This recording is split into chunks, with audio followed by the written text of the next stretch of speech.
Assalamu alaikum, bonjour à tous. Aujourd'hui, on va corriger ensemble cet exercice de satellite. On nous dit un satellite stationnaire tourne autour de la Terre. La question 1.1, on nous demande de donner les particularités de ce satellite. Concernant les particularités d'un satellite stationnaire, premièrement, un satellite stationnaire tourne au-dessus de l'équateur. Donc, un satellite stationnaire tourne au-dessus de l'équateur. Par exemple, ça, vous avez la surface de la Terre, n'est-ce pas? Un satellite stationnaire tourne autour de l'équateur, donc cette partie-là. Donc c'est juste au milieu. Deuxièmement, un satellite stationnaire a son altitude presque bien déterminée. Une altitude bien déterminée. Cette altitude H est environ 36 000 km. Le troisième point, on peut dire que son période égale à la période de la Terre, période de révolution, donc c'est 24 heures. 24 heures.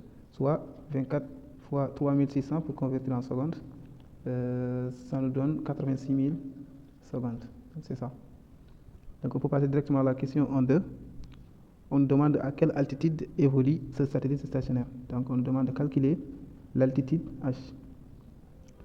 On avait dit que H est environ 36 000 km. Maintenant, on va déduire. Donc pour calculer, on va utiliser la troisième loi de Kepler. Ça veut dire T au carré sur R au cube égale à 4pi carré divisé par Gm. On va faire produit en croix. Donc T au carré fois Gm. T au carré fois Gm égale R au cube fois 4pi carré. Donc R au cube 4pi carré. Ensuite, on tire R. Quand on tire R, c'est T au carré fois Gm divisé par 4pi carré. R au cube, c'est T au carré fois Gm. Donc T au carré Gm divisé par 4pi carré. C'est bon. Maintenant, on va enlever le cube là. Donc R, c'est racine cubique. Donc racine cubique de T au carré Gm divisé par 4pi carré. Or, petit r, on avait dit que petit r, c'est rayon de la Terre plus l'auteur. Donc c'est R plus H. Donc on remplace, à la place de petit r, on va remplacer R plus H. Égale à quoi? Égale à racine cubique de T au carré Gm divisé par 4pi carré. Maintenant, on va transmettre R de l'autre côté. Donc on obtient H égale à la racine cubique de T au carré Gm divisé par 4pi carré moins R. Donc c'était plus R, maintenant c'est moins R.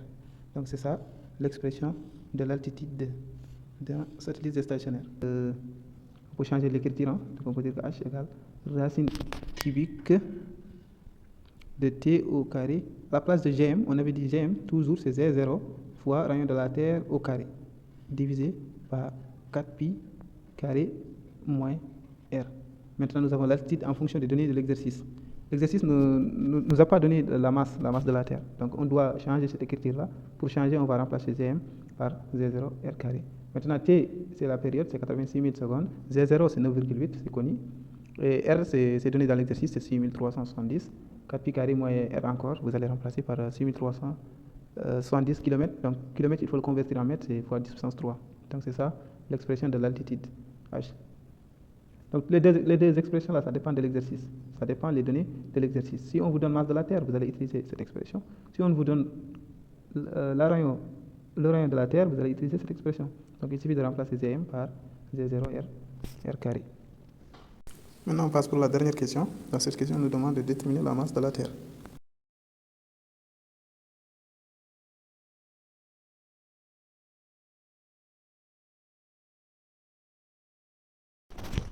Pour donner la masse de la Terre, on va utiliser la relation Kepler encore, la troisième relation de Kepler, T au cube divisé par T au carré divisé par R au cube égale 4pi carré divisé par Gm.